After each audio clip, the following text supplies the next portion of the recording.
Good morning student. Welcome to Aditya science concept.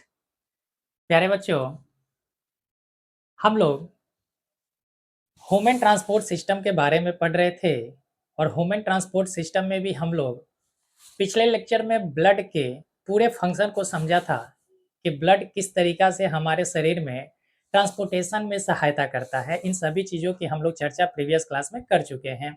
Previous class कहने का मतलब है कि इसके पहले वाले लेक्चर की हम बात कर रहे हैं।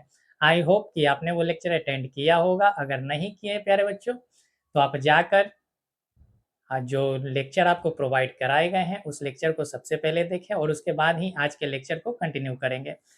तो डियर स्टूडेंट, आज जो हमें पढ़ना है ब्लड के बारे में और साथ ही साथ ब्लड वेसल्स के बारे में पढ़ेंगे। मुख्य रूप से ब्लड हम लोग कंप्लीट कर चुके हैं, लेकिन उसके जो भी फैक्ट हैं वो उन सारे चीज़ों को लिखकर हमने लाया है जो आपको बताने हैं। तो वो सारे फंक्शन को हमने पहले ही समझा दिया है, आज हमें केवल रीड करके आपको बताने हैं और साथ ही साथ आपको ब्लड वेसल्स के बारे में समझाना है कि ब्लड वेसल्स यानी रक्त वाहिकाएं क्या होती हैं। तो चलिए हम लोग लेक्चर को स्टार्ट करते हैं। होपफुली कि आप हमारी बातों को समझ गए होंगे। तो आइए, ब्लड के बारे में हमने सबसे पहले हमने आपको ह्यूमन ट्रांसपोर्ट सिस्टम के बारे में समझाया था कि ह्यूमन ट्रांसपोर्ट सिस्टम में सिस्टम के दो हिस्सा हैं, यानी दो कंपोनेंट हैं इसके। एक है ब्लड सर्कुलेटरी सिस्टम, यानी कि ब्लड सर्कुलेटरी सिस्टम को ही हम ब्लड वेस्कुलर सिस्टम के भी नाम से जानते हैं या अर्थात रक्त परिसंचरण तंत्र कहते हैं। और एक होता है लिम्फेटिक सिस्टम जिसे हम लसिका तंत्र के नाम से जानते हैं। जब लसिका तंत्र और रक्त परिसंचरण तंत्र इन दोनों को हम मिला देते हैं तो एक सिस्टम तैयार होता है, जिस सिस्टम को हम कहते हैं human transport system. Blood circulatory system को भी हम लोग तीन हिस्सों में बांट कर पढ़ते हैं। फर्स्ट जो हिस्सा है ब्लड है, दूसरा है ब्लड वेसल्स है और तीसरा है हार्ट है। यानी कि इन तीनों को जब हम मिलाते हैं तो एक सिस्टम बनता है जिसे हम कहते हैं ब्लड सर्कुलेटरी सिस्टम के नाम से जानते हैं। और लिम्फेटिक सिस्टम में हम लोग पढ़ते हैं लिम्फ के बारे में, लिम्फ नोड के बारे में, लिम्फ वेसल्स के बारे में। इन सभी चीज़ों की हम चर्चाएं लिम्फेटिक सिस्टम में करते हैं। इन सभी चीज़ों को पढ़ना बाकी है। हमारी क्लास जो चल रही है ब्लड सर्कुलेटरी सिस्टम के बारे में चल रही है। तो ब्लड सर्कुलेटरी सिस्टम में हम लोगों ने ब्लड के बारे में पढ़ा था। आगे अगर और भी हम चलते हैं तो ब्लड के दो कंपोनेंट होते हैं। ब्लड जो है दो चीजों से मिलकर बना होता है, एक होता है प्लाज्मा और एक होता है ब्लड सेल्स। यानी कि ब्लड सेल्स जिसे हम कहते हैं रक्त कोशिकाएं, इसी को हम रुधिराणु भी कहते हैं। ब्लड सेल्स को ही हम लोग रुधिराणु भी कहते हैं और प्लाज्मा को हम मैट्रिक्स भी कह देते हैं। प्लाज्मा जो होता है वो 65% होता है, प्लाज्मा 55% होता है और ब्लड सेल्स की बात की जाए तो ये 45% होता है। जब हम प्लाज्मा की बात करते हैं तो प्लाज्मा में बच्चे दो तरह के कंपोनेंट पाए जाते हैं। यानी अगर मोटे तौर पर देखा जाए तो इनमें सबसे ज़्यादा वाटर पाया जाता है, यानी कि पानी सबसे ज़्यादा होते हैं प्लाज्मा में। और पानी की जो मात्रा होती है वो लगभग 90 टू 92% होता है। 90 टू 92% केवल हमारे ब्लड में पानी मौजूद होते हैं। और सेकंड होता है अदर। अदर को भी हम लोगों ने दो भागों में बांट कर पढ़ा था। एक हमने पढ़ा था प्रोटीन के बारे में, हमने पढ़ा था प्रोटीन्स। और एक हमने पढ़ा था अदर सब्सटेंस। अदर सब्सटेंस कहने का मतलब है कि जैसे हमने पढ़ा था, जैसे इसमें पाए जाते हैं एंजाइम होता है, हार्मोन्स होता है, विटामिन्स होता है, मिनरल्स होता है, यूरिया होता है, यूरिक एसिड होते हैं, अमोनिया होते हैं। इन सभी चीज़ों के बारे में हम लोगों ने पढ़ा था अदर सब्सटेंसेस को अलग करके। प्रोटीन्स तीन तरह के होते हैं, एल्बुमिन होता है, ग्लोब्यूमिन होता है और फाइब्रिनोजेन प्रोटीन होते हैं। इन सभी चीज़ों के बारे में हमने पढ़ाया आपको अच्छे ढंग से। फाइब्रिनोजेन का कार्य होता है ब्लड के क्लॉटिंग में, यानी ब्लड जो क्लॉट करता है हमारे, जब हमें कट-छट लग जाते हैं तो ब्लड हमारे शरीर से बाहर निकलने लग जाता है। तो ब्लड को क्लॉटिंग करने में ये प्रोटीन फाइब्रिनोजेन जो है वो सहायता प्रदान करता है, यानी सहायक होता है। उसके बाद हम लोगों ने पढ़ना स्टार्ट किया था ब्लड सेल्स के बारे में कि ब्लड सेल्स जो होते हैं वो तीन कंपोनेंट से मिलकर बने होते हैं।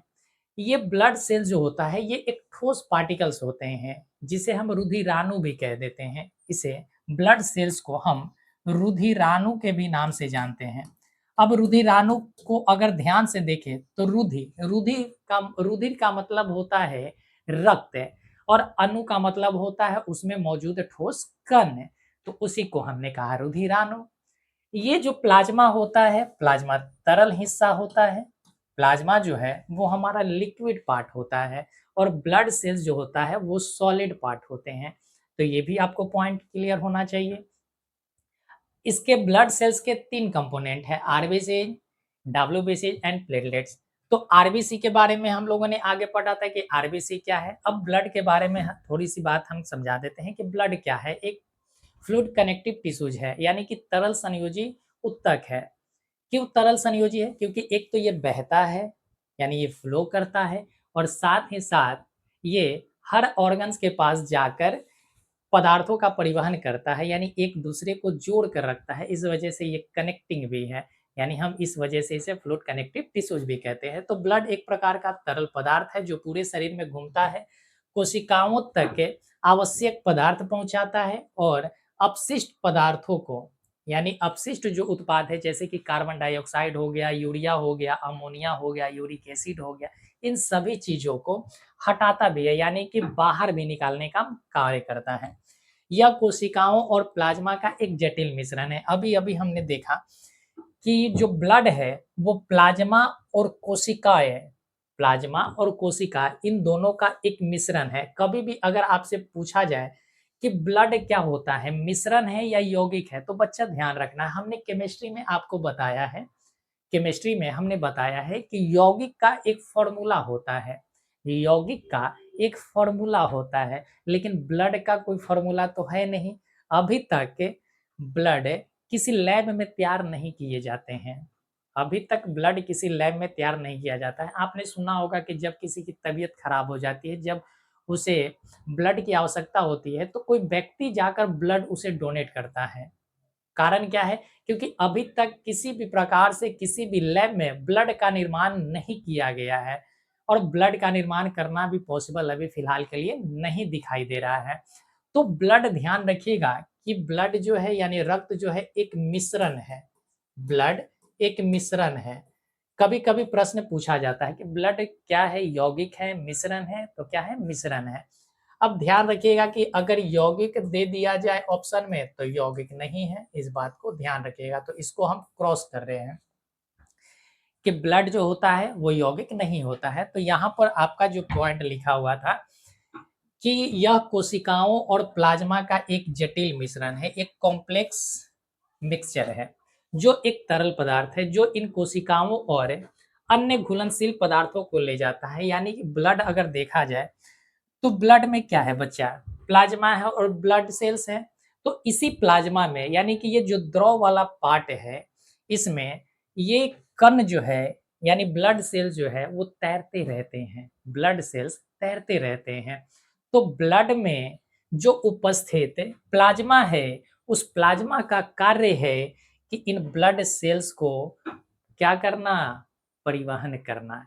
यानी उनके अंदर क्या होते हैं, ये प्लाज्मा में मौजूद जो ये कोशिका है वो उनके ऊपर तैरते रहते हैं। आ जाइए, कह रहा है कि रक्त समग्र स्वास्थ्य और शारीरिक कार्यों को बनाए रखने के लिए, स्वास्थ्य और शारीरिक कार्य कहने का मतलब क्या है कि ब्लड, अभी हमने पढ़ाया था, अभी नहीं, यानी कि पिछले क्लास में हमने पढ़ाया था कि प्लाज्मा का कार्य होता है टेम्परेचर को मेंटेन करना।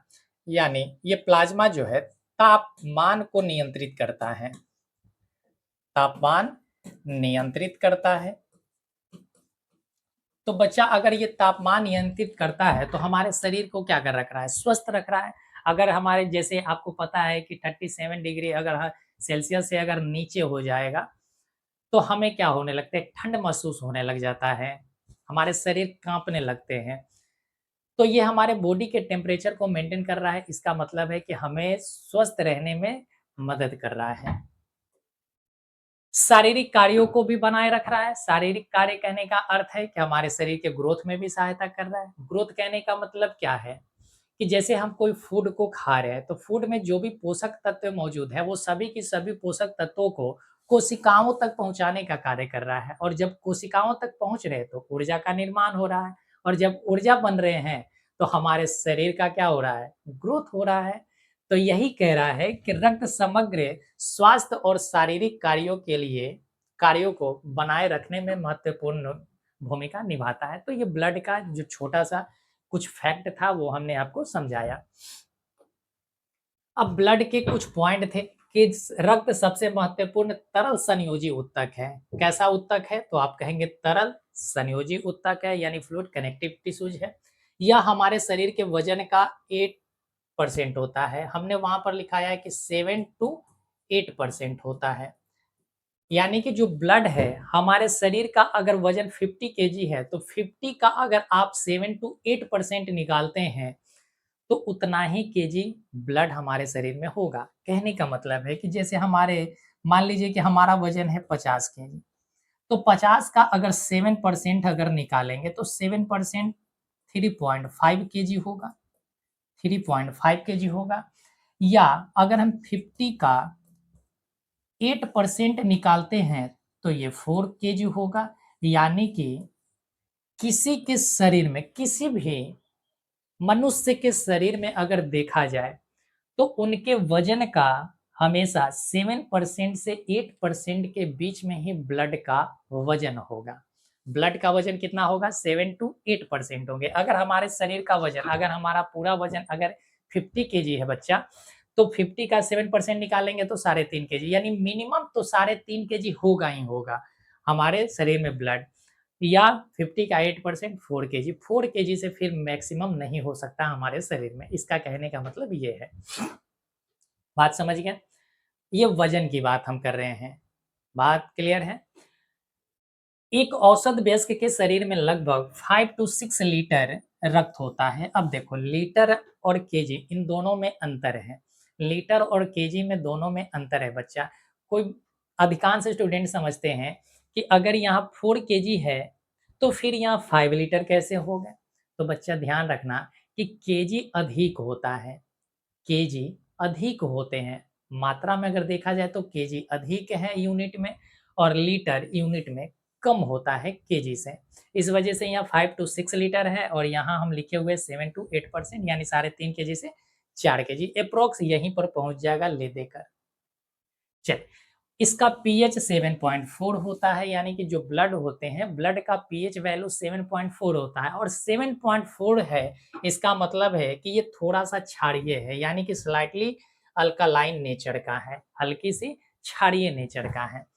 अगली पॉइंट कहता है कि इसे जीवन का तरल पदार्थ माना जाता है। जीवन का तरल पदार्थ माना जाता है क्योंकि यह फेफड़ा से ऑक्सीजन को शरीर के सभी भागों तक और कार्बन डाइऑक्साइड को शरीर के सभी भागों से फेफड़े तक पहुंचाने का कार्य करता है। अगर हमारे शरीर में ब्लड का बहना रुक जाए, हमारे शरीर में बच्चा अगर ब्लड का बहना रुक जाएगा, तो हमारे शरीर में ऑक्सीजन का परिवहन भी रुक जाएगा। ऑक्सीजन फिर कोशिकाओं तक नहीं पहुंच पाएंगे, और जब कोशिकाओं तक ऑक्सीजन नहीं पहुंचेगा, तो फिर हमारी डेथ हो जाएगी, मृत्यु हो जाएगी। इस वजह से इसे हम क्या कहते हैं? जीवन का तरल पदार्थ कहते हैं। बात समझ गए? चलिए, अगली पॉइंट कहता है कि इसे वृद्धि द्रव के रूप में भी जाना जाता है। अभी-अभी हमने आपको बताया कि जो ब्लड है, ब्लड ही सभी कंपोनेंट को लेकर पूरे कोशिकाओं तक पहुँचाता है। यानी पोषक जब हम भोजन करते हैं, तो उसमें जो न्यूट्रिएंट्स हैं, उनमें जो विटामिन्स हैं, मिनरल्स हैं, उन सभी को कोशिकाओं तक पहुँचाने का कार्य कौन कर रहा है? ब्लड कर रहा है, और उसी के कारण ही हमारे शरीर में ग्रोथ भी हो रहे हैं, वृद्धि भी हो रहे हैं। तो इस कारण से इसे हम वृद्धि द्रव के रूप में भी जानते हैं, क्योंकि यह पाचन तंत्र से पोषक पदार्थों को अंतःस्रावी ग्रंथियां से हार्मोन्स निकलते हैं। हार्मोन्स भी हमारे शरीर के ग्रोथ के लिए जिम्मेदार होता है। जब हम आगे अगले जो चैप्टर में चलेंगे, अगले यानी एक्सक्रिएशन के बाद हमारा कंट्रोल एंड कोऑर्डिनेशन जब चैप्टर में हम चलेंगे, तो वहाँ हम अंतःस्रावी ग्रंथि के बारे में अच्छे ढंग से समझेंगे। तो हार्मोन्स को सभी ऊतकों तक पहुँचाने का कार्य करता है। अगली पॉइंट है, इसे स्वास्थ्य का भी तरल पदार्थ कहते हैं। स्वास्थ्य का तरल पदार्थ क्यों कहते हैं? क्योंकि ये हमारे शरीर के टेम्परेचर को मेंटेन करता है। शरीर के टेम्परेचर को हमेशा बनाए रखता है, इस वजह से हम स्वस्थ रहते हैं बच्चा। क्योंकि यह हमारे शरीर के बीमारियों से बचाता है। अब इसका कार्य क्या है कि ये जो भी हमारा पैथोजन है, जो भी बैक्टीरिया हो गया, पैरासिटिक के हो गए या आप कह सकते हैं वायरस हो गया, इन सभी से लड़ने का कार्य किसका है? तो आप कहेंगे ब्लड का है। और ब्लड में भी किसका है? डब्ल्यूबीसी का कार्य है। आपको बताए हैं कि डब्ल्यूबीसी क्या करता है? तो इम्यून सिस्टम बनाता है, यानी प्रतिरक्षी तंत्र का निर्माण करता है। और डब्ल्यूबीसी में भी किसका कार्य है? न्यूट्रोफिल, इसिनोफिल और मोनोसाइट का कार्य होता है। तो इन सभी चीज़ों को हमने अच्छे ढंग से समझाया है। नहीं पढ़े हैं बच्चे तो जाकर इसके पहले वाले लेक्चर को अवश्य देख लें। और अपशिष्ट पदार्थों को, अपशिष्ट पदार्थ जैसे कि आपको पता है यूरिया हो गया, अमोनिया हो गया, या आप कह सकते हैं कि यूरिक एसिड हो गया, कार्बन डाइऑक्साइड हो गया, इन सभी चीज़ों को क्या करता है? बाहर भी निकालता है। तो देखो अमोनिया हो गया, यूरिया हो गया, यूरिया हमारे शरीर में बनते हैं तो यूरिया को बाहर निकालता है गुर्दा से। जैसे उत्सर्जन अंगों तक पहुँचाकर उनसे छुटकारा भी दिलाता है। अब इसके बाद हमारा जब हम ब्लड के बारे में समझ गए तो ब्लड के बाद आता है कि ब्लड के कंपोनेंट्स कौन-कौन से थे। ब्लड 2 कंपोनेंट से मिलकर बना था, एक था प्लाज्मा और एक था ब्लड सेल्स। तो आइए अब हम प्लाज्मा के बारे में समझते हैं। प्लाज्मा कहता है कि प्लाज्मा रक्त का 55% हिस्सा है। ब्लड में 55% हिस्सा क्या है? प्लाज्मा है। और प्लाज्मा में भी 90 टू 92% क्या है?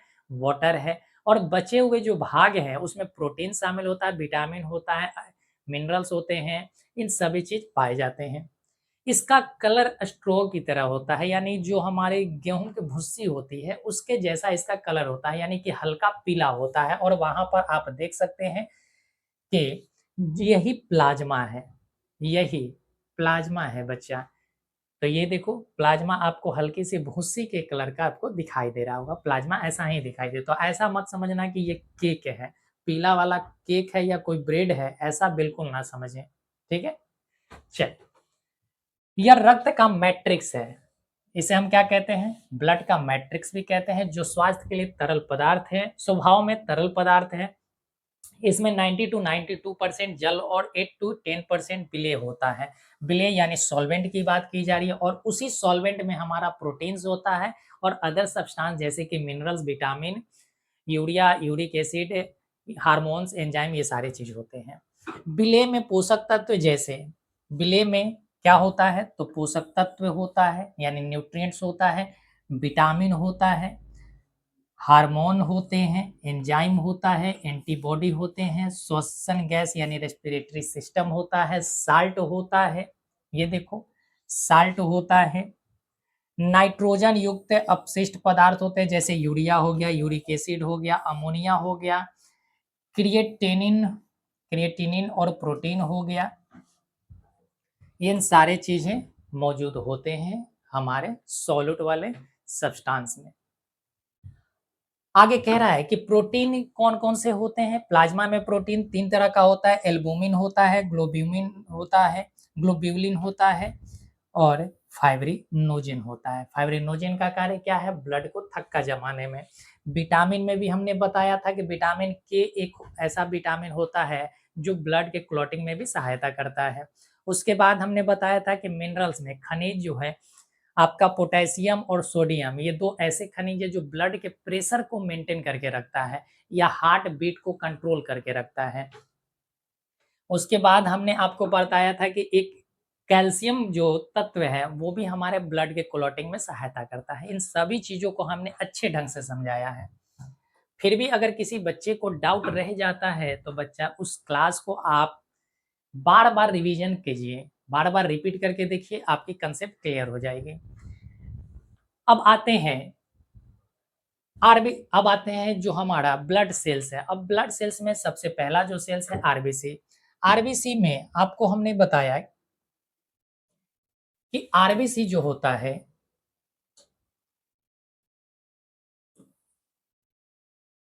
ये हमारे ब्लड सेल्स का अधिकांश भाग होता है। यानी कि हमारे ब्लड में 3 प्रकार के सेल मौजूद हैं, आरबीसी है, डब्ल्यूबीसी और प्लेटलेट्स हैं। इन तीनों सेलों में से सबसे अधिक पाया जाने वाला जो सेल है वो आरबीसी है। कौन है? आरबीसी, सर्वाधिक पाया जाने वाला ब्लड सेल। यहां पर लिख देते हैं सर्वाधिक, सर्वाधिक पाया जाने वाला ब्लड सेल।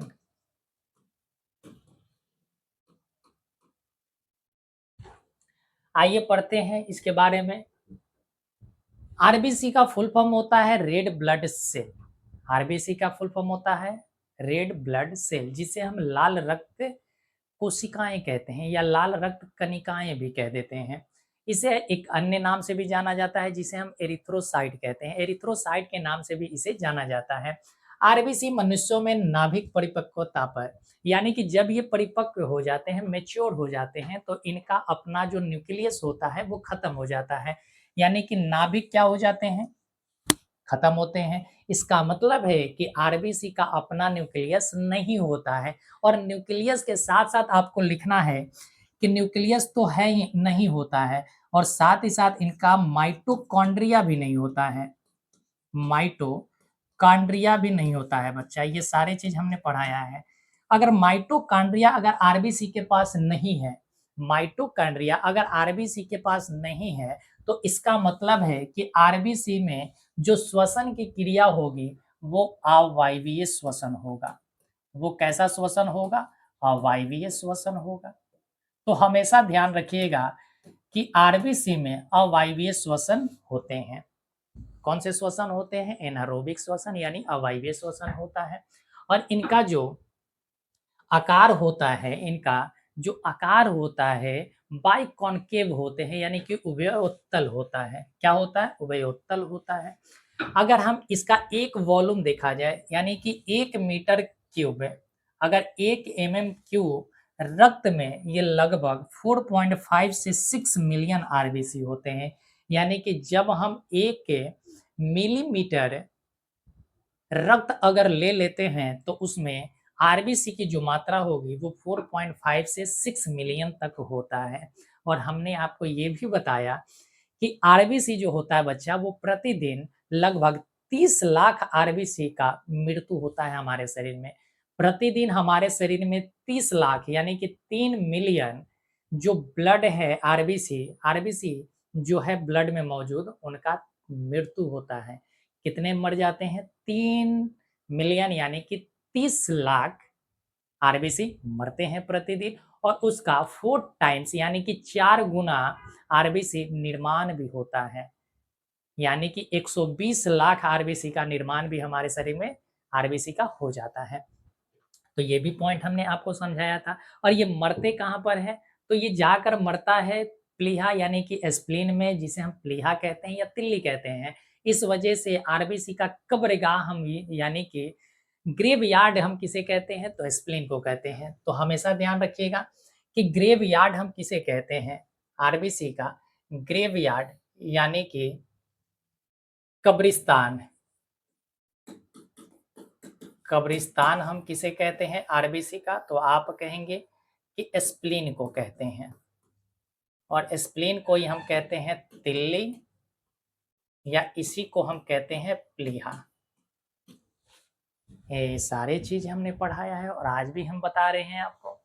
चलिए आगे अगर देखा जाए तो कह रहा है कि आरबीसी में लौह समृद्ध है। लौह समृद्ध कहने का मतलब है कि इनमें मौजूद होता है लोहा। और लोहा किस में मौजूद होता है, हीमोग्लोबिन। हीमोग्लोबिन में लोहा होने के कारण ही वो लाल रंग दिखाई देता है। हीमोग्लोबिन क्या होता है, लाल रंग का होता है। किसके कारण से, लोहा के कारण है।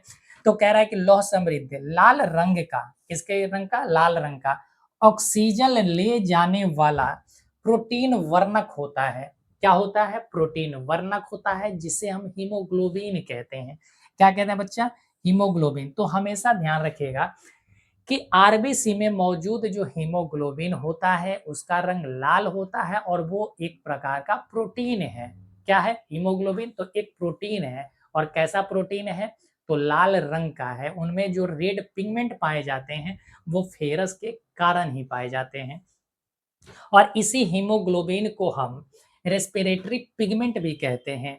रेस्पिरेटरी पिगमेंट कहने का मतलब है कि श्वसन वर्णक के रूप में भी इसे जाना जाता है।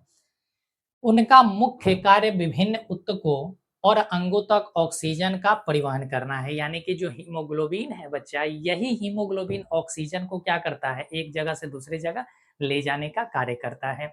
ये देखो हमने आपको कल बताया था कि एल्पेनलिब कुछ करके एक चॉकलेट आता है और उस चॉकलेट का आकार भी देखो बच्चा ऐसा ही होता है। उस चॉकलेट का आकार बिल्कुल ऐसा ही होता है। तो एल्पेनलिब जो आपका चॉकलेट है वही आकार का आपका आरबीसी भी होता है, जिसे हम कहते हैं उभयउत्तल कहते हैं, यानी बाइकॉनकेव कहते हैं। ये बिल्कुल बीच से धंसा हुआ होता है।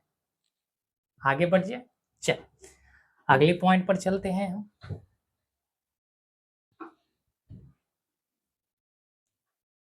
अब आता है डब्ल्यूबीसी। डब्ल्यूबीसी जिसे हम व्हाइट ब्लड सेल्स के नाम से भी जानते हैं, जिसे हम श्वेत रक्त कोशिका कहते हैं। डब्ल्यूबीसी को एक अन्य नाम से भी जाना जाता है, जिसका नाम है ल्यूकोसाइट। यानी डब्ल्यूबीसी को आप श्वेत रक्त कोशिकाएं कह दीजिए या आप ल्यूकोसाइट कह दीजिए, ये दोनों के दोनों नाम किसका है? डब्ल्यूबीसी का है। अब डब्ल्यूबीसी जो है बच्चा, इसका कलर श्वेत होता है। श्वेत क्यों होता है? क्योंकि इसमें रेड कलर का कोई पिगमेंट नहीं पाया जाता है, इसमें हीमोग्लोबिन नहीं पाए जाते हैं, इस वजह से इसका कलर श्वेत होता है, यानी उजला होता है। तो देखो लिखा हुआ है कि इसे ल्यूकोसाइट के नाम से भी जाना जाता है। इसका नाम क्या है? ल्यूकोसाइट है। श्वेत रक्त कोशिकाएं बड़े आकार की होती है, यानी कि ये ध्यान रखिएगा, ये सबसे लार्जेस्ट सेल है। लार्जेस्ट सेल होता है, यानी कि जो रक्त कोशिकाएं हैं, आरबीसी, डब्ल्यूबीसी और प्लेटलेट्स, इन तीनों कोशिकाओं में सबसे बड़ी कोशिका कौन सी है? तो आप कहेंगे डब्ल्यूबीसी, यानी कि ल्यूकोसाइट या श्वेत रक्त कोशिकाएं हैं। ये केंद्रक युक्त होता है, यानी इसमें अपना इसका न्यूक्लियस मौजूद होता है, जबकि आरबीसी में नहीं है। आरबीसी में न्यूक्लियस नहीं है, लेकिन डब्ल्यूबीसी का अपना न्यूक्लियस होता है। इसका अपना माइटोकॉन्ड्रिया भी होता है। इस वजह से जो डब्ल्यूबीसी है, इसमें डब्ल्यूबीसी में वायवीय श्वसन होगा। डब्ल्यूबीसी में कैसा श्वसन होगा? तो आप कहेंगे वायवीय श्वसन होते हैं, वायवीय श्वसन होते हैं। कह रहा है जो बहुत कम संख्या में होता है, हालांकि डब्ल्यूबीसी आकार में बड़ा है लेकिन इसकी संख्या कम होती है। रक्त में ये 6000 से 8000 मिलीमीटर, यानी कि अगर आप 1 मिलीमीटर अगर लेते हैं ब्लड, तो उसमें आपको 6000 से 8000 इसकी संख्या दिखाई देती है। आगे कहता है कि वे रंगहीन होते हैं क्योंकि उनमें हीमोग्लोबिन नहीं पाया जाता है, ये अभी-अभी हमने आपको बताया। डब्ल्यूबीसी मुख्य रूप से रोगाणुओं से लड़कर, यानी कि ये किसका निर्माण करता है? तो आप कहेंगे इम्यून सिस्टम का निर्माण करता है या एंटीबॉडी सिस्टम का निर्माण करता है, प्रतिरक्षा प्रणाली या प्रतिरक्षा तंत्र का निर्माण करता है। देखो प्रतिरक्षा और रक्षा तंत्र में योगदान करते हैं, इस प्रकार वे सैनिक या सफाई कर्मी, देखो इसका अन्य नाम क्या है? सफाई कर्मी, सैनिक या शरीर के निर्माता के रूप में भी कार्य करते हैं। इसका कार्य क्या है कि जो हमारे शरीर में पैथोजन अगर प्रवेश किया है तो उसको पूरी तरीक़ा से क्या कर देना है? कूच देना है, मार देना है। ठीक है? तो ये इसका कार्य होता है। कह रहा है कि वे अमीबीय गति करने में सक्षम है। अमीबीय गति कहने का मतलब क्या है कि अमीबा हमने आपको पढ़ाया जब न्यूट्रिशन टॉपिक हम कवर कर रहे थे, तो न्यूट्रिशन टॉपिक में बच्चा हम लोग अमीबा के न्यूट्रिशन को समझ रहे थे। तो उसमें हमने आपको बताया था कि अमीबा जो है फेगोसाइटोसिस करता है, यानी कि वो एक तो सूडोपोडिया का निर्माण करता है कि झूठा पैर का निर्माण करता है, और झूठा पैर निर्माण करके वो फूड के करीब पहुँचता है और फूड के करीब पहुँचकर उसे चारों तरफ से घेर लेता है और घेर कर अपने अंदर ले लेता है, तो उसी को हम कहते हैं फेगोसाइटोसिस। ये डब्ल्यूबीसी का भी कार्य क्या यही है। अब डब्ल्यूबीसी में भी किसका? तो न्यूट्रोफिल्स का और साथ ही साथ मोनोसाइट का। ये न्यूट्रोफिल और मोनोसाइट ने क्या करता है? फेगोसाइटोसिस कर देता है, कर लेता है, और फेगोसाइटोसिस करके बच्चा पैथोजन को पूरी तरीक़ा से किल कर देता है, यानी मार देता है। तो ये अमीबीय गति करने में सक्षम होता है। अब डब्ल्यूबीसी के भी 2 कंपोनेंट्स हैं। डब्ल्यूबीसी को भी हम 2 तरह के कंपोनेंट देखते हैं, एक होता है ग्रेनुलोसाइट और एक होता है अग्रेनुलोसाइट। ग्रेनुलोसाइट क्या होता है कि जैसे एक सेल है, तो उस सेल में कुछ प्रोटीन मौजूद होते हैं। अगर कुछ प्रोटीन मौजूद है, तो उसे हम कहते हैं ग्रेनुलोसाइट है, और जिसमें कोई किसी भी प्रकार का प्रोटीन मौजूद नहीं होता है, तो उसे हम कहते हैं अग्रेनुलोसाइट। तो यहाँ देखिए ग्रेनुलोसाइट जो है उसके भी 3 कंपोनेंट है जिसे हम कहते हैं बेसोफिल्स, इसिनोफिल्स और न्यूट्रोफिल्स। कौन-कौन से हैं? बेसोफिल्स है, इसिनोफिल्स है और साथ ही साथ न्यूट्रोफिल्स है। बेसोफिल्स के भी 3 कंपोनेंट हैं। ये बेसोफिल से 3 प्रकार के प्रोटीन का स्रावन होता है, यानी इनमें 3 प्रकार के प्रोटीन पाए जाते हैं। और वो कौन-कौन से प्रोटीन हैं? तो एक है हेपेरिन, एक है हिस्टामिन और एक है सेरोटोनिन। हिपेरिन का कार्य होता है कि ये ब्लड के क्लॉट होने से रोकता है, यानी कि हमारे शरीर में जो ब्लड बह रहे हैं, उनको क्लॉट होने से रोकता है। नहीं तो पता चलेगा बच्चा कि ब्लड क्लॉट हो गया, अगर ये हिपेरिन की कमी हो गई, अगर हिपेरिन हमारे ब्लड में मौजूद ना हो, तो ब्लड पूरी तरीक़ा से क्लॉट हो जाएगा हमारे शरीर के अंदर और फिर अंततः हमारी मृत्यु हो जाएगी।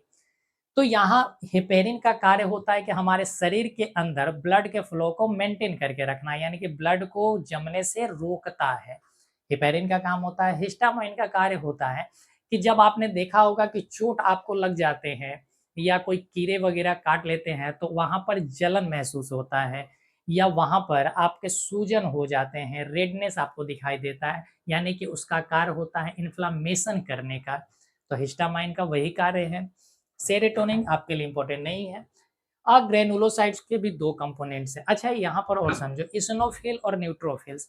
इसिनोफिल और न्यूट्रोफिल्स इन दोनों का कार्य होता है पैथोजन को मारने का, यानी जो जर्म्स हैं उनको नष्ट करने का। अब ग्रेनुलोसाइट्स के भी 2 कंपोनेंट होते हैं, एक है लिम्फोसाइट्स और एक है मोनोसाइट्स। लिम्फोसाइट्स का कार्य होता है एंटीबॉडी का निर्माण करना, एंटीबॉडी का निर्माण करना और मोनोसाइट्स का कार्य होता है पैथोजन को मारना, यानी जर्म को नष्ट कर देना। तो ये हमारा डब्ल्यूबीसी कंप्लीट होता है बच्चा। अब आगे है इसी के कंपोनेंट्स के बारे में पढ़ने के लिए, जैसे ल्यूकोसाइट्स कह रहा है। ल्यूकोसाइट्स जिनके कोशिका द्रव में कणिकाएं मौजूद होते हैं उन्हें ग्रेनुलोसाइट्स कहते हैं। ल्यूकोसाइट्स में ल्यूकोसाइट्स का कार्य क्या होता है? अभी हमने बताया, देखो ल्यूकोसाइट्स का कार्य क्या होता है।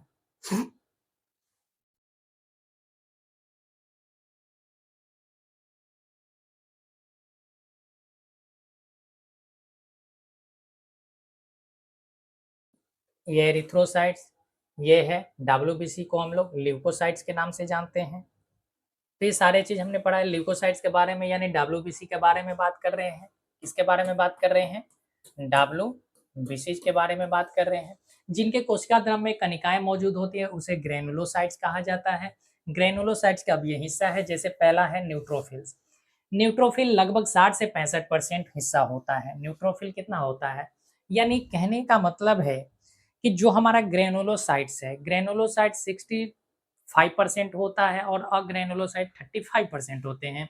और उसमें भी जो न्यूट्रोफिल्स है, न्यूट्रोफिल्स 60 टू 65% होता है श्वेत रक्त कणिकाओं में। कह रहा है कि बहुकोशिकीय केंद्रक न्यूट्रोफिल्स प्रतिरक्षा प्रणाली की पहली कोशिकाएं हैं, यानी जो ये एंटीबॉडी का निर्माण करने का जो पहला कार्य होता है वो न्यूट्रोफिल का होता है। यही न्यूट्रोफिल क्या करता है? जाकर पैथोजन को मारता है, जो बैक्टीरिया व वायरस जैसे आक्रमणकारी के प्रति प्रतिक्रिया करता है। ये फेगोसाइटोसिस करते हैं। अभी हमने समझाया फेगोसाइटोसिस के बारे में। प्रमुख कोशिकाएं जो मवाद में मौजूद होता है।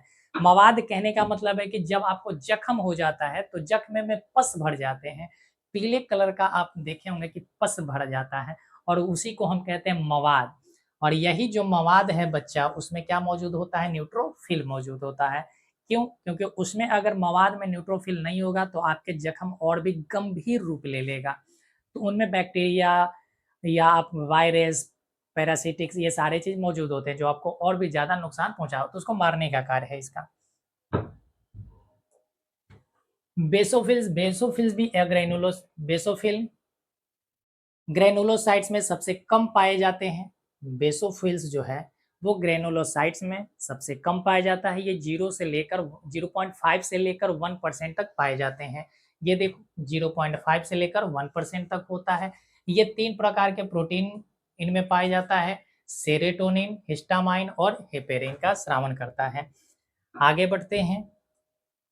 इस्नोफिल्स जो है डब्ल्यूबीसी का लगभग 2 से 3% होता है। इस्नोफिल परजीवी संक्रमण के खिलाफ रक्षा करता है, यानी परसिटिक को मारने का कार्य करता है। और इसिनोफिल जो है सूजन प्रतिक्रिया में शामिल होता है। अगली जो पॉइंट है ल्यूकोसाइट्स के बारे में है, जिनके कोशिका द्रव्य में कणिकाओं की अनुपस्थिति होती है उन्हें अग्रेनुलोसाइट्स कहते हैं।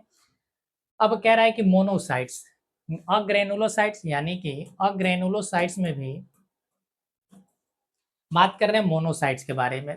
तो केंद्रक सामान्यतः अर्धचंद्राकार एवं वृक्क के आकार का होता है। मोनोसाइट्स का जो आकार होता है वो अर्धचंद्राकार होता है और जो हमारे गुर्दा होते हैं वृक्क होता है उसके आकार का होता है। यह डब्ल्यूबीसी का लगभग 6 से 8% हिस्सा होता है। वे प्रतिरक्षा प्रणाली के कचरा ट्रक हैं। ये क्या है? प्रतिरक्षा प्रणाली के कचरा ट्रक है, यानी ये कचरे, ये कहने का मतलब है कि पैथोजन इस सबको मार कर ये लेकर क्या करता है? बाहर फेंकने का, वो निगल जाता है। सीधी सी बात ये समझे कि मोनोसाइट जो है वो मार देता है पैथोजन को, मार कर अपने अंदर निकल जाता है, ये इसका कहने का मतलब है। फेगोसाइटोसिस करता है तथा घायल स्थान पर बैक्टीरिया कोशिकाओं मलबे को निगल लेता है। लिम्फोसाइट्स है, इन्हें आमतौर पर प्राकृतिक हत्यारा कोशिकाओं के रूप में भी जाना जाता है। ये क्या है? प्राकृतिक नेचुरली क्या करता है? ये पहले ही इसको क्या करता है? पैथोजन को मारने का कार्य करता है। वे शरीर में सुरक्षा महत्वपूर्ण भूमिका निभाते हैं, यानी एंटीबॉडीज का निर्माण करता है। वे रोगाणुओं को नष्ट करने के खिलाफ एंटीबॉडी बनाते हैं, बनाने में भूमिका निभाता है। ये संपूर्ण डब्ल्यूबीसी का लगभग 20 to 30% हिस्सा होता है। इनमें सबसे बड़ा केंद्रक एवं अल्प कोशिका द्रव्य होते हैं, यानी इनका जो न्यूक्लियस है वो बड़ा होता है और इनका साइटोप्लाज्म थोड़ा सा कम होता है। अब ये लिम्फोसाइट्स भी हमारा कंप्लीट हो गया, तो अब लास्ट हमारा लास्ट खत्म हो गया बच्चा, कुछ है नहीं अब। चल अब आगे बढ़ते हैं। प्लेटलेट्स के बारे में शायद छूट गया। प्लेटलेट्स हालांकि कुछ है नहीं, आपको पहले भी हमने समझा दिया। आ जाओ, तो आज जो हम पढ़ेंगे, अब जो हमारा टॉपिक स्टार्ट हो रहा है ब्लड वेसल्स के बारे में। देखो ब्लड वेसल्स क्या है, जैसे अगर आपने देखा, आपने अगर प्लांट्स का ट्रांसपोर्ट सिस्टम पढ़ा होगा तो उसमें हमने आपको बताया था कि किसी भी चीज को परिवहन करने के लिए एक माध्यम चाहिए, किसी भी चीज को ट्रांसपोर्ट करने के लिए एक माध्यम चाहिए। जैसे अपने आप को ही देखो, अगर हमें एक जगह से अगर दूसरे जगह जाना है, जैसे हमें अगर यहाँ से दिल्ली जाना है, अगर अपने घर से दिल्ली जाना है तो दिल्ली जाने के लिए हमें क्या चाहिए? ट्रेन चाहिए या एरोप्लेन एरोप्लेन चाहिए, बाइक चाहिए, यानी एनीबॉडी, कोई भी गाड़ी हमें चाहिए, कोई भी हमें साधन चाहिए जिसके थ्रू हम यहाँ से दिल्ली जा सकते हैं। तो हमारे शरीर में भी ब्लड के सर्कुलेशन के लिए, ब्लड के परिवहन के लिए कोई ना कोई माध्यम चाहिए, किसी न किसी प्रकार के माध्यम की हमें आवश्यकता पड़ती है और वही माध्यम हमारा बनता है ब्लड वेसल्स, यानी रक्त वाहिकाएं। जैसे एक और एग्जांपल के माध्यम से समझते हैं। जैसे मान के चलिए कि आपको पानी पीनी है, आपको पानी पीनी है, तो आपने क्या किया होगा कि में आपके घर में बोरवेल किया गया होगा। चापाकल जो होंगे वो चापाकल ऊपर है। क्या चापाकल में डायरेक्ट पानी आ गया? क्या चापाकल आपने मार्केट से खरीद कर लाया और रख दिया और उसमें पानी आने शुरू हो गए? अरे नहीं ना बच्चा, ऐसा तो हुआ नहीं होगा। उसके लिए मिस्त्री आए होंगे, कारीगर आया होगा और कारीगर आकर मिट्टी के अंदर होल किया होगा, भूमि में होल किया होगा, यानी बोरवेल बनाया होगा और फिर उसके अंदर पाइप डाले होंगे। क्या डाले होंगे? लंबे लंबे पाइप डाले होंगे। तभी तो उस पाइप से चढ़कर पानी हम तक पहुंच रहा है। तो वो क्या कर रहा है? वो एक माध्यम बना हुआ है कि उसी के माध्यम से पानी हमारे तक पहुंच रहा है। अब ऐसे ही अपने घर में देखो, जैसे बिहार में नल जल योजना चल रहा है, तो नल जल योजना में क्या होता है? जैसे एक जगह टंकी, गांव के कहीं किनारे पर टंकी बिछाया गया है और हर घर में अगर पानी की सप्लाई करना है तो क्या बच्चा वहां से कोई आता है? आपके घर के कोई वार्ड मेंबर क्या बाल्टी में पानी लेकर पहुंचाने आता है कि लीजिए सुबह हो गया, आपको खाना बनाने होंगे, वॉशरूम जाने होंगे, नहाने धुलाने होंगे, तो क्या पानी पहुंचाने आता है? अरे नहीं। आपके घर तक जो पानी आती है वो एक पाइप के माध्यम से आता है, एक नली के माध्यम से आता है। तो नली के माध्यम से ही पानी का क्या हो रहा है? ट्रांसपोर्टेशन हो रहा है। तो हमारे शरीर में भी ब्लड के ट्रांसपोर्टेशन के लिए, पदार्थों के ट्रांसपोर्टेशन के लिए तो जिम्मेदार है कौन? ब्लड है। ये ब्लड ही डाकिया का कार्य कर रहा है। ये ब्लड ही सभी कोशिकाओं तक जाकर हर चीज, हर जरूरी पदार्थों को पहुंचा रहा है और वहां से बेकार चीजों को लेकर वापस आ जा रहा है। ब्लड का यही कार्य है। लेकिन ब्लड को बहने के लिए, स्मूथली चलने के लिए उन्हें कोई ना कोई तो रास्ता चाहिए ना, मार्ग चाहिए ना। तो मार्ग कौन सा है? वो मार्ग है बच्चा ब्लड वेसल्स है, यानी रक्त वाहिकाएं हैं। तो आइए अब समझते हैं कि रक्त वाहिका क्या है। अब इतनी देर में तो आपको समझ में आ गया होगा कि रक्त वाहिका का क्या महत्व है और ये है क्या रक्त वाहिका। ये रक्त वाहिका जो है एक प्रकार की नली होती है। नली, वाहिका का मतलब होता है खोखला नली।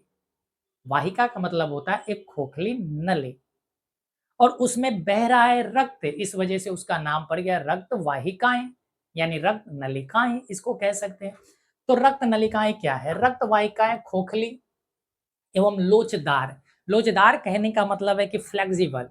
लोचदार कहने का मतलब फ्लेक्सिबल, यानी उनमें किसी भी तरीका से कठोरता नहीं है, वो पूरी तरीका से स्मूथ है, पूरी तरीका से स्मूथ है। जैसे अपने अपने हाथ को ऐसे करो, अपने हाथ को ऐसे करो, अगर आप देख पा रहे हो हमारे हाथ में, तो यहाँ पर आपको कुछ ऐसे लाइनिंग दिख रहे होंगे। ये लाइनिंग है क्या बच्चा? ये लाइनिंग नसों की है, ये वाहिकाएं हैं।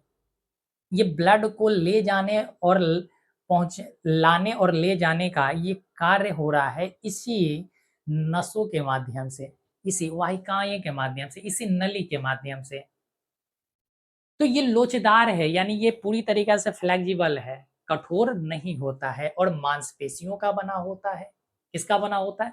मांसपेशियों का बना होता है, यानी कि इस कोशि ये जो वाहिकाएँ, इसमें किसी प्रकार की हड्डी नहीं पाई जाती है। पहली पॉइंट तो ये ध्यान रखना।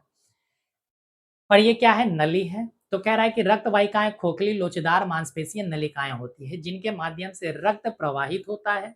ये वाहिकाएँ रक्त को हृदय से अन्य सभी भागों तक, यानी ये जो वाहिकाएँ हैं, हृदय से सभी भागों तक, हृदय से सभी भागों तक तथा अन्य सभी भागों से हृदय तक, यानी शरीर के अन्य हिस्सा से हृदय तक, दोनों दिशाओं में रक्तों को ले जाता है और लाता है।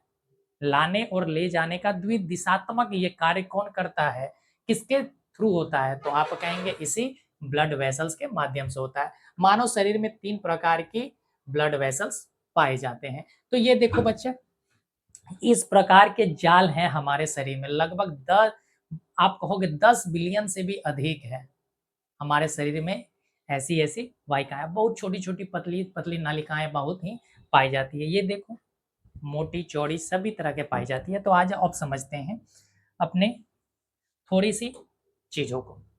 देखो, ब्लड वेसल्स जो है बच्चा,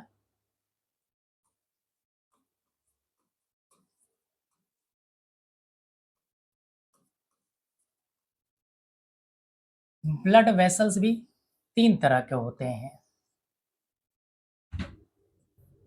एक होता है आर्टरीज। आर्टरीज को हम कहते हैं धमनियाँ,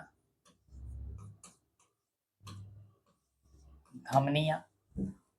एक होता है वेन्स, जिसे हम कहते हैं शिराएँ, शिराएँ। और एक होता है कैपिलरीज। कैपिलरीज यानी केशिकाएँ।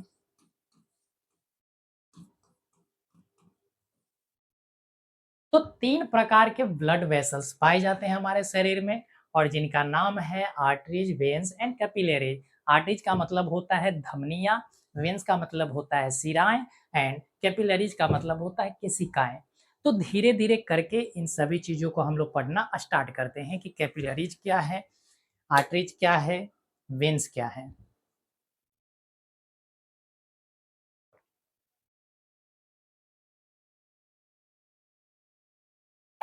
आ जाओ, देखो। अब पढ़ना हम लोग स्टार्ट करते हैं सबसे पहले आर्टरीज के बारे में। देखो, इसको आप पढ़ना स्टार्ट कर रहे हैं तो इसको अंडरलाइन कर देते हैं। देखो, आर्टरीज है क्या? सबसे पहली पॉइंट ध्यान रखना कि आर्टरीज एक प्रकार की जो नलिका है, ये एक ऐसी नली है जो हृदय से हृदय से शरीर के सभी हिस्सों तक रक्त को ले जाने का कार्य करता है। हमने क्या कहा कि आर्टरीज एक ऐसी वाहिकाएं हैं, एक ऐसी नलिकाएं हैं जिससे ब्लड हृदय से होकर शरीर के अन्य भागों तक पहुंचता है। शरीर के हृदय से अन्य भागों तक पहुंचता है। तो ये जो धमनियां होता है, धमनियां क्या है? हृदय से शरीर के संपूर्ण भाग में ब्लड का प्रवाह होता है। ब्लड का प्रवाह कहने का मतलब कि ब्लड फ्लो करता है। कहाँ से? हृदय से संपूर्ण शरीर में। तो क्या हम यहाँ पर बच्चा इस तरीका से लिख दें, हार्ट हार्ट टू, एरो का मतलब है कि हार्ट से कहाँ जा रहा है, तो आप कहेंगे बॉडी में। हार्ट से कहाँ जा रहा है? बॉडी में। ये मतलब है कि अगर हार्ट से हमारे शरीर के सभी हिस्सों तक ब्लड पहुंच रहा है, तो वो किसके माध्यम से पहुंच रहा है? धमनियों के माध्यम से। और ये बच्चे गहराई में पाए जाते हैं। ये जो आर्टरीज है, ये हमारे शरीर के गहराई में पाया जाता है। इस वजह से कभी-कभी क्या करते हैं लोग, आत्महत्या करने का कार्य करते हैं, बेवकूफ़ी वाली काम करते हैं कि वो नस को काटने का प्रयास करते हैं। बच्चा जब नस काटता है ना कोई, तो वो ऊपर के नसें कटते हैं, उसमें आर्टरीज नहीं होता है। वो आर्टरीज नहीं होता है, वो वेन्स होते हैं, शिराएँ होते हैं, इस वजह से वो बच जाते हैं। लेकिन जिनका आर्टरीज अगर कट गया, तो फिर ब्लड रुकेगा नहीं, फिर समझो कि उनका लगभग जाना तय ही हो जाता है।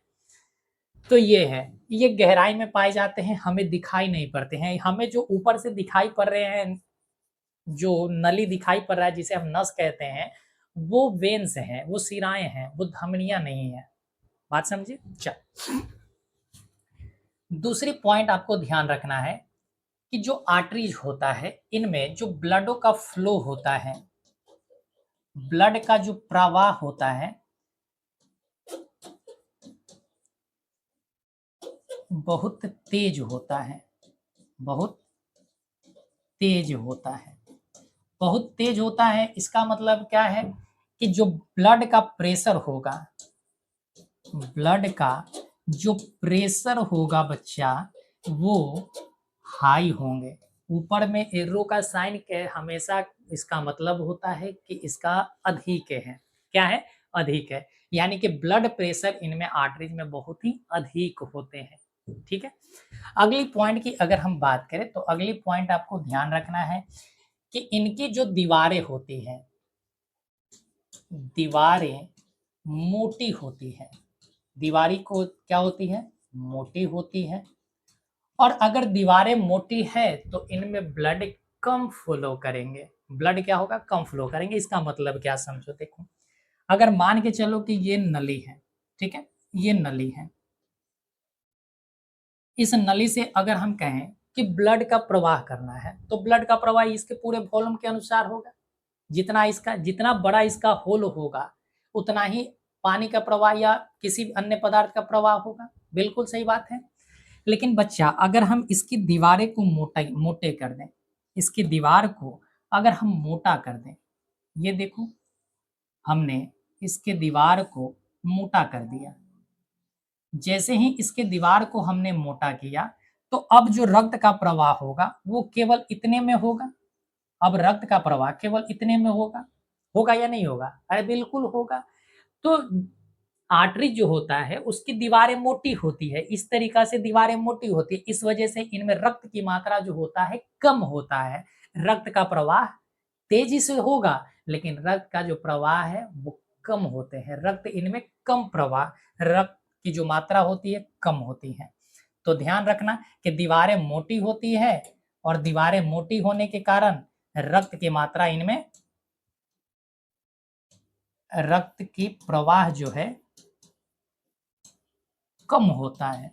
रक्त के प्रवाह कम, कम कहने का मतलब है कि इनसे कम मात्रा में रक्त प्रवाह, हालांकि रक्त का प्रवाह तो तेज है लेकिन थोड़ी सी कम होती है, इसकी वॉल्यूम की बात की जा रही है। इतनी बात क्लियर हो गई। चल, धमनिया में अगर हम और भी बात करें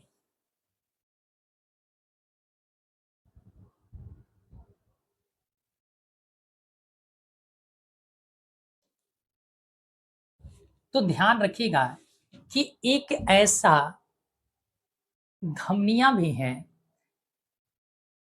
अच्छा, इससे जानने से पहले समझो कि धमनियां से ऑक्सीजन युक्त रक्त का प्रवाह होता है। ऑक्सीजन, ऑक्सीजन युक्त रक्त का प्रवाह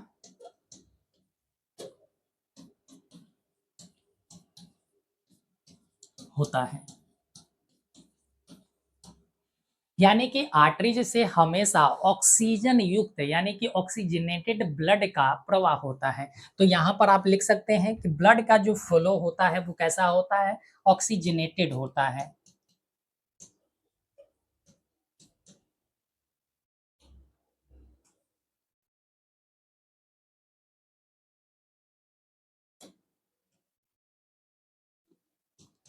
ऑक्सीजनेटेड ब्लड फ्लो करता है। बात क्लियर हुआ कि ये जो धमनियां है, इस धमनियां से हमेशा आमतौर पर रक्त का जो प्रवाह होता है वो रक्त आमतौर पर ऑक्सीजन युक्त होते हैं। यहाँ पर ऑक्सीजन युक्त, तो यहाँ पर हम लिख देते हैं आमतौर पर, यानी साधारणतः, आम तौर पर। आम तौर पर अगर हमने लिखा है इसका मतलब है कि कुछ कंडीशन भी होंगे, कुछ कंडीशन भी होंगे। कंडीशन क्या है, आ जाओ समझते हैं। एक ऐसा भी एक ऐसा भी धमनी है जिसके माध्यम से ऑक्सीजनेटेड ब्लड का फ्लो नहीं होता है, वहां पर डीऑक्सीजनेटेड ब्लड का फ्लो होता है। कहने का मतलब है कि उनमें कार्बन वाले ब्लड का फ्लो होता है उस धमनी के माध्यम से। तो यहां पर लिखो कि एकमात्र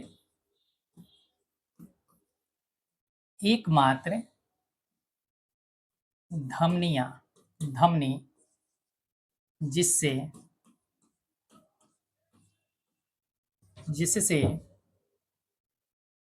ऑक्सीजन रहित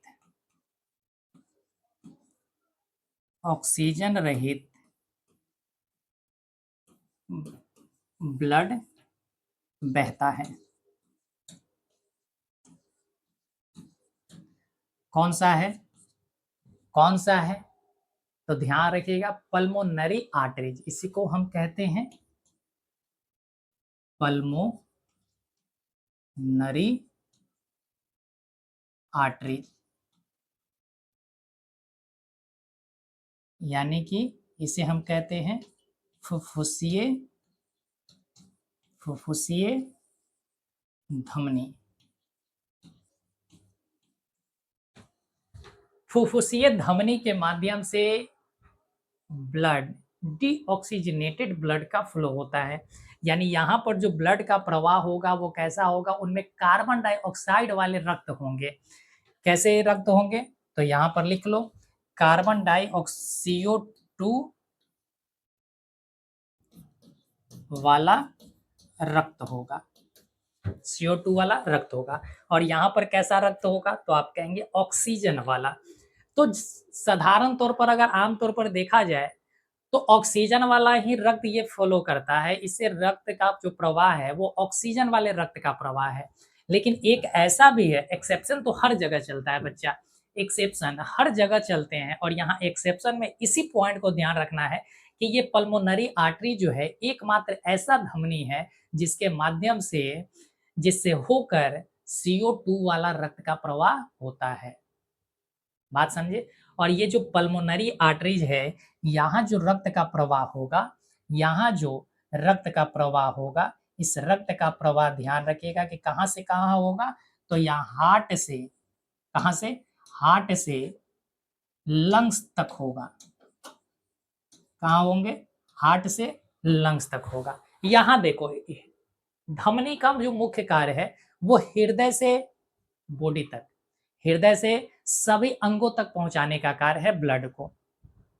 हमने क्या कहा, हमने कहा कि जो धमनियां हैं, धमनियां का कार्य है कि हृदय से शरीर के अन्य अंगों तक ब्लड को जाने का रास्ता देना, यानी कि जो संपूर्ण भाग तक ब्लड का प्रवाह होता है हृदय से, वो किसके माध्यम से, धमनी के माध्यम से। लेकिन जो पल्मोनरी आर्टरी है, पल्मोनरी आर्टरी है, ये फुफ्फुसीय धमनी जो है, इससे जो रक्त का प्रवाह है हार्ट से लंग है। कहाँ है, हार्ट से लंग। और जबकि यहाँ पर क्या है, हार्ट से बॉडी की ओर है, हार्ट से बॉडी की ओर है। क्या इतनी बात क्लियर हो गया, क्या इतनी बात क्लियर हो गया? तो ये सारे के सारे पॉइंट हमारे क्लियर हो गए। बोलिए, यहाँ किसी को दिक्कत है? अरे नहीं दिक्कत होना चाहिए बच्चे, अगर आप इसका स्क्रीनशॉट लेना चाहते हैं तो ले सकते हैं।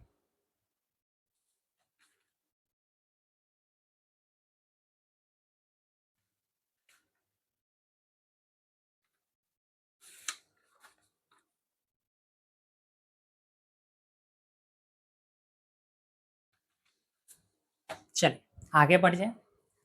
चलिए, एक और पॉइंट आपको ध्यान रखना है कि इनमें किसी भी प्रकार का वाल्व नहीं पाया जाता है, यानी कि no valve. No valve, valve कहने का मतलब है कि इसमें कपाट नहीं पाए जाते हैं, कपाट नहीं होता है। यानी कि जो धमनियां है, धमनियां के बीच में किसी भी प्रकार के वाल्व नहीं पाए जाते हैं। वाल्व कहने, जैसे कि चापाकल आपने देखा होगा कि चापाकल के नीचे में आपने वॉशर लगाते हैं, वॉशर जो लगाते हैं वो एक तरह का वाल्व है, एक तरह का क्या है, वाल्व है। वाल्व हमेशा किसी भी डायरेक्शन में अपोजिट डायरेक्शन जाने से रोकता है। जैसे पानी अगर ऊपर आ गया तो फिर उसे नीचे नहीं जाने देगा, इसी वजह से हम चापाकल के नीचे में क्या लगाते हैं, वाल्व लगाते हैं, जिसे हम वॉशर भी कहते हैं। ठीक है, तो धमनिया में किसी भी प्रकार का वाल्व नहीं पाया जाता, इस पॉइंट को नोट कर लीजिएगा। आगे बढ़ते हैं, अब हम पढ़ लेते हैं सीरा के बारे में। तो अब आप वेंस यानी सीरा के बारे में नोट करेंगे। आइए, सीरा की अगर हम बात करें तो सीरा से जो ब्लड का फ्लो होता है, ब्लड का जो फ्लो होगा बच्चा, वो कैसे होता है? तो हमेशा ध्यान रखिएगा कि यहाँ बॉडी से, कहाँ से, बॉडी से हृदय तक,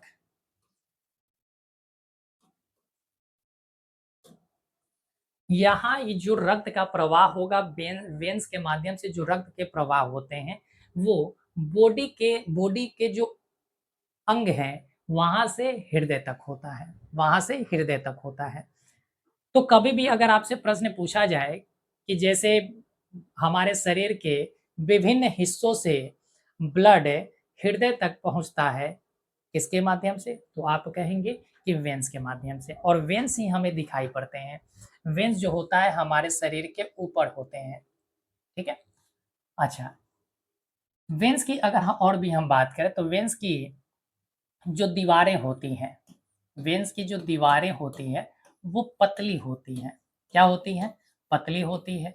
अगर दीवारें पतली होंगी तो रक्त का प्रवाह क्या होगा बच्चा? रक्त की जो मात्रा होगी वो अधिक होगी, रक्त की मात्रा अधिक होगा। बात समझे? अभी पीछे हमने समझाया था कि अगर किसी नली का जो वॉल्यूम अगर ज़्यादा रहेगा तो उससे ज़्यादा मात्रा में किसी भी चीज़ का प्रवाह होगा। तो यहाँ वेन्स से रक्त की जो मात्रा है वो अधिक होते हैं, अधिक प्रवाह होता है। अगली जो पॉइंट है कि वेन्स की जो ब्लड प्रेशर होता है, इनमें जो ब्लड का प्रेशर है, ब्लड का जो प्रेशर है वो लो होता है। लो कहने का मतलब है कि धीमा होता है, उतनी तेज नहीं होते हैं। इसी वजह से आप ध्यान रखेंगे कि जो हमें सुई पड़ते हैं वो वेन्स में ही पड़ते हैं। सुई हमें किस में पड़ते हैं? वेन्स में, आर्टरी में नहीं है। एक तो वो आर्टरी जो होता है वो गहराई में, हमारे शरीर के बहुत ही गहराई में पाया जाता है, और बहुत ही गहराई इसका मतलब नहीं कि 4 फीट गहरा नहीं पाया जाता है। अरे ऐसा नहीं है, हाथ में जो है तो हाथ 4 फीट गहरा थोड़े है, नहीं ना है। तो हाथ की जो मसल्स है या हाथ की जो पूरी संरचना है हमारी, तो यहाँ ऊपर में हमें दिखाई दे रहे वेन्स और इसके बहुत ही अंदर में पाए जाते हैं हमारे आर्टरीज पाए जाते हैं। तो ध्यान रखना कि यहाँ ब्लड का जो प्रेशर होता है वो कैसा होता है, लो होता है। अब यहाँ पर जो हमने पढ़ा था, यहाँ पर देखो कि ब्लड का प्रवाह यहाँ पर क्या होता है, तेज होता है, ब्लड का प्रेशर अधिक होता है, दीवारें मोटी होती है। अब यहाँ पर आमतौर पर अगर देखा जाए तो ऑक्सीजन युक्त रक्त का प्रवाह होता है इस, लेकिन अब जो होगा यहाँ पर वेन्स में, वेन्स के माध्यम से रक्त का जो प्रवाह होगा वो अशुद्ध रक्त का प्रवाह होता है। इसके माध्यम से अशुद्ध रक्त का प्रवाह होता है, अशुद्ध रक्त का प्रवाह होता है। अशुद्ध रक्त का प्रवाह होता है, इसका मतलब क्या है, अशुद्ध रक्त हम किसे कहते हैं, अशुद्ध रक्त उसे कहते हैं जो डीऑक्सीजनेटेड होता है, डीऑक्सीजनेटेड होता है, ब्लड को कहते हैं। या इसी को आप लिख लो, इसी को आप लिख लो ऑक्सीजन रहित, ऑक्सीजन रहित ब्लड। या इसी को बच्चा और भी आप लिख सकते हैं कि कार्बन वाली रक्त, कार्बन युक्त रक्त, कार्बन युक्त रक्त भी कह सकते हैं इसे। जबकि पीछे में हमने क्या देखा था आर्टरीज में कि आमतौर पर उनसे जो प्रवाहित रक्त होते हैं वो ऑक्सीजन युक्त होता है, ऑक्सीजन वाली होती है। अब इनमें भी एक एक्सेप्शन है, इनमें भी एक एक्सेप्शन है बच्चा। एक्सेप्शन क्या है, एक्सेप्शन है कि यहाँ भी एकमात्र ऐसा वेन्स पाए जाते हैं जिससे डीऑक्सीजनेटेड ब्लड न जाकर ऑक्सीजनेटेड ब्लड जाते हैं। तो एकमात्र सीरा जो शुद्ध रक्त का प्रवाह करता है, जिससे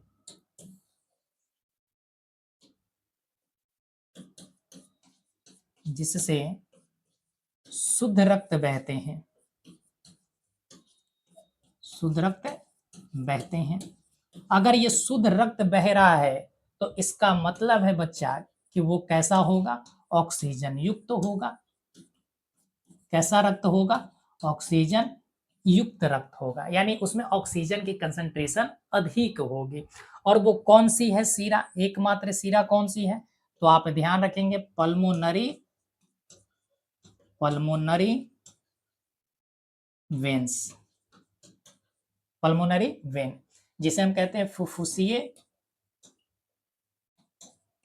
फुफ्फुसीय सीरा। फुफ्फुसीय सीरा एकमात्र ऐसा सीरा है जिससे रक्त का जिससे शुद्ध रक्त का प्रवाह होता है। अगर ये शुद्ध रक्त का प्रवाह हो रहा है इसका मतलब है कि यहाँ पर कैसे रक्त के प्रवाह होंगे, कैसे रक्त के प्रवाह होंगे, आ जाओ देखते हैं।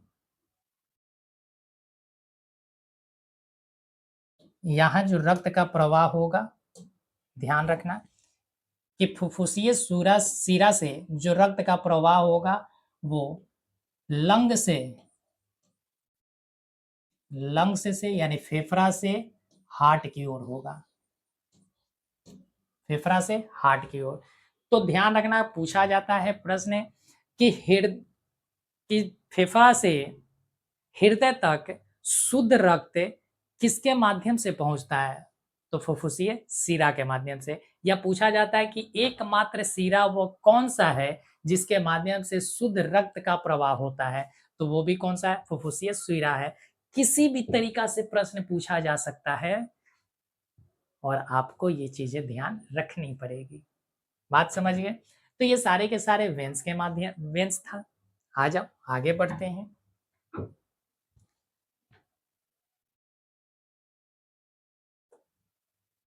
अब है कैपिलरीज। कैपिलरीज क्या है बच्चा, ये छोटी छोटी नलिकाएं हैं।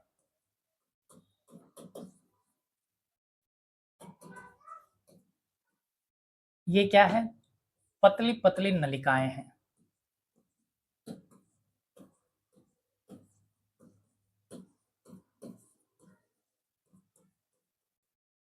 पतली पतली नलिकाएं हैं। कहाँ कहाँ होता है, तो आप ध्यान रखना कि ये धमनी, धमनी और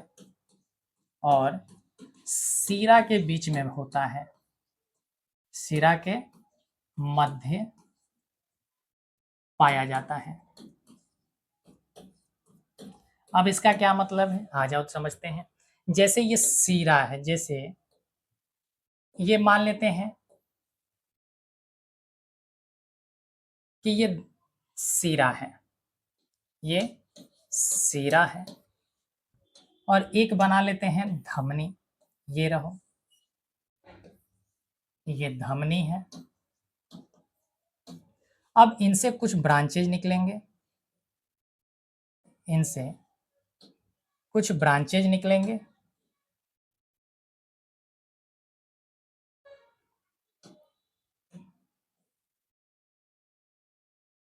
इस तरीका से ये और भी ब्रांचेज में बट जाएंगे।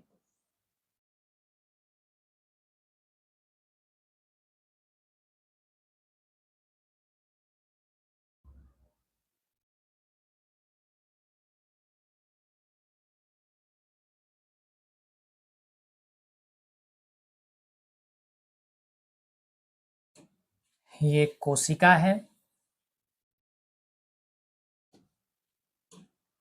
इस तरीका से ये एक दूसरे से जुड़ जाएगा। तो यहाँ पर जो आपको यहाँ पर जो पतली पतली नलिका दिखाई दे रही है, इसी को हम कहते हैं केशिका, इसी को हम कहते हैं केशिकाएं। तो ये कुछ नहीं है बच्चा, ये पतली पतली हमारे शरीर में पाए जाने वाले नली होते हैं, जिसके माध्यम से ब्लड का फ्लो होता है। अब यहाँ पर ये क्या कर रहे हैं, तो सीरा को और धमनी को, इन दोनों को जोड़ने का कार्य कर रहे हैं। तो यही है हमारा कैपिलरीज है। अब आइए, सारा चीज हमने पढ़ा दिया, अब यहाँ पर समझ लेते हैं इसके बारे में, आ जाओ।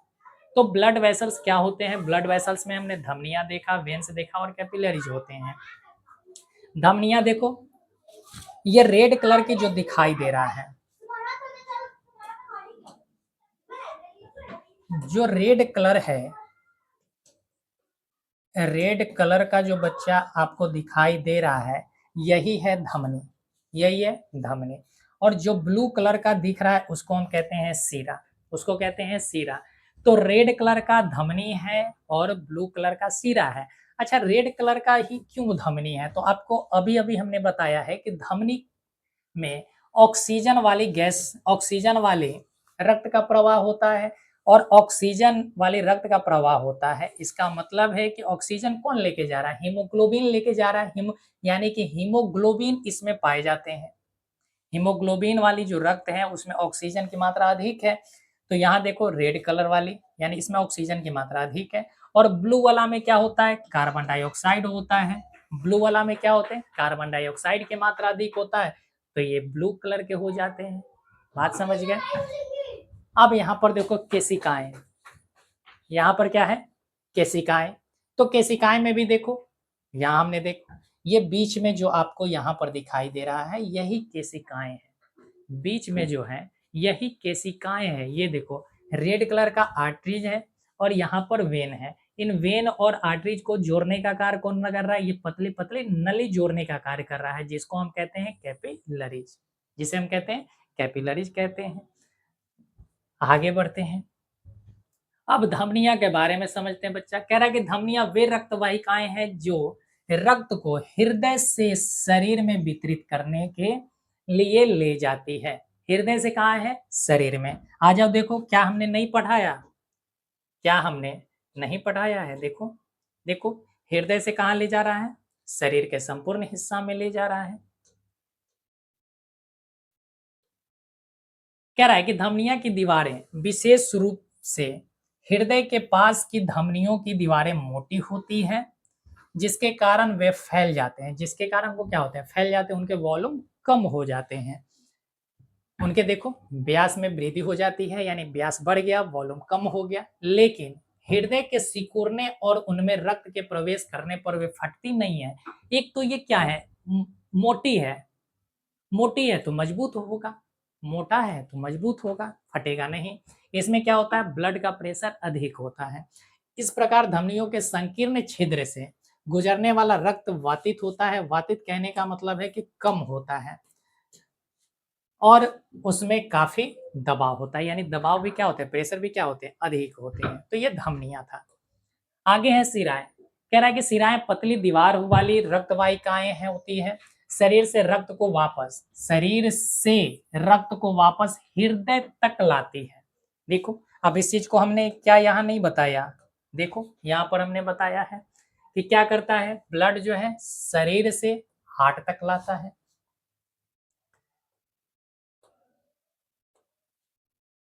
कह रहा है कि ये धमनियों की तुलना में अधिक रक्त धारण कर सकते हैं। अधिक रक्त धारण कर सकते हैं इसका मतलब क्या है, अगर ये पतला है, इसका व्यास कम है, तो इसका वॉल्यूम ज्यादा होगा, तो इसका मतलब है कि ये अधिक रक्त के धारण करेंगे, यानी वॉल्यूम जो रक्त का होगा वो अधिक होगा।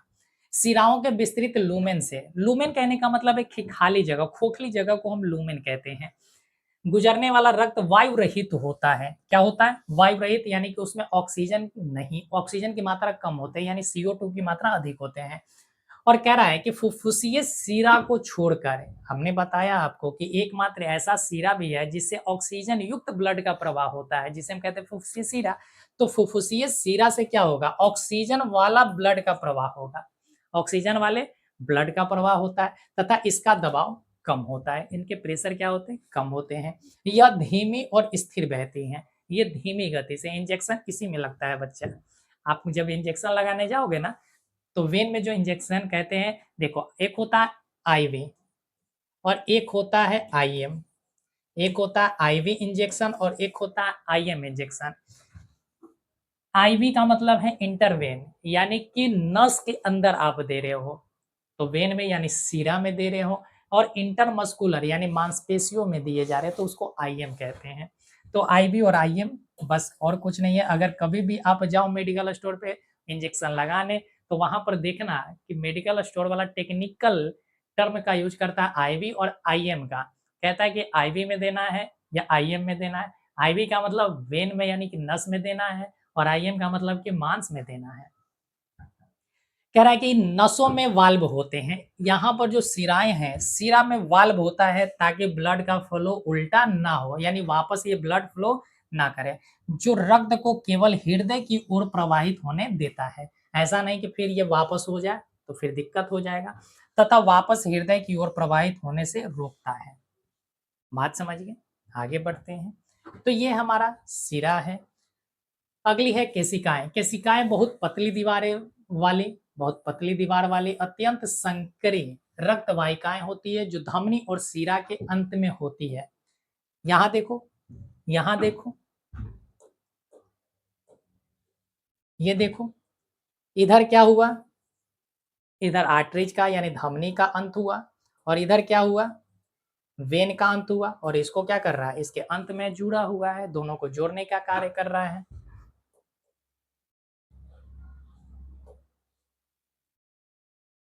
कह रहा वे धमनियों और शिराओं को आपस में जोड़ते हैं। अभी अभी हमने कहा कि ये धमनी और शिरा को क्या करता है, जोड़ने का कार्य करता है। वे वाहिकाएं का एक विशाल नेटवर्क होता है, ये पतली पतली जाल जैसी बहुत सारी बनी हुई है, इसका एक नेटवर्क होता है। कोशिकाओं केशिकाओं की दीवार स्क्वैमस उपकला का बना होता है, ध्यान रखिएगा। ये प्रश्न पूछे जा सकते हैं कि जो कोई केशिकाएं की दीवार है वो किस प्रकार की उत्तक का बना होता है, तो स्क्वैमस उपकला यानी स्क्वैमस जो हमारे टिश्यूज है उसके बने होते हैं, इसलिए घुले हुए पदार्थों का प्रसार संभव होता है। इस वजह से क्या होता है, स्क्वैमस टिश्यूज हमने आपको पढ़ाया है कहाँ पर, तो आप कहेंगे रेस्पिरेशन टॉपिक में, कि रेस्पिरेशन टॉपिक में क्या होता है कि एल्वियली से यहाँ पर ब्लड की, तो यहाँ पर स्क्वैमस एपिथेलियम होता है, तो ये धीरे धीरे क्या होते हैं, यहाँ पर पहुंच जाते हैं। कैसे, तो आप कहेंगे कि विसरण के माध्यम, डिफ्यूजन के माध्यम से संभव होता है, जिससे रक्त और शरीर की कोशिकाओं के बीच पदार्थों का आदान प्रदान होता है। रक्त भी बहुत धीमी गति से बहता है। अब ऐसा नहीं है कि रक्त का प्रवाह, एक तो पतली नली है, अब उस पतली नली से आप कितना तेज प्रवाह चाह रहे हैं, बिल्कुल नहीं होगा। तो कह रहा है कि प्रति सेकंड 1 mm से भी कम रक्त का प्रवाह होता है, जो खाद्य पदार्थों, गैसों और अपशिष्ट उत्पादों के आदान प्रदान को सुगम बनाता है। तो बच्चा, आज हमारा ये ब्लड सर्कुलेटरी सिस्टम का सेकेंड टॉपिक कंप्लीट होता है। होपफुली कि आपको बेहतर ढंग से समझ में आया होगा, आप अच्छे ढंग से समझ गए होंगे, ये भी पूरी तरीक़ा से कंसेप्ट आपका क्लियर हो गया होगा। अगर फिर भी आपको किसी भी प्रकार का डाउट रहता है तो आप कमेंट बॉक्स में अपना डाउट अवश्य छोड़ दीजिए, और आपको अगर कहीं भी किसी भी प्रकार से समस्या रहा है तो बच्चा प्रयास कीजिएगा कि आप इसी लेक्चर को बार-बार रिवीजन करें। जब आप बार-बार रिवीजन करते हैं तो आपके कंसेप्ट क्लियर होते हैं। तो चलिए, फिर मिलेंगे हम लोग नेक्स्ट लेक्चर में, तब तक आप अपना ख्याल रखिए और अपने दोस्तों के साथ भी वीडियो को शेयर कर दीजिए। चलिए, फिर मिलते हैं।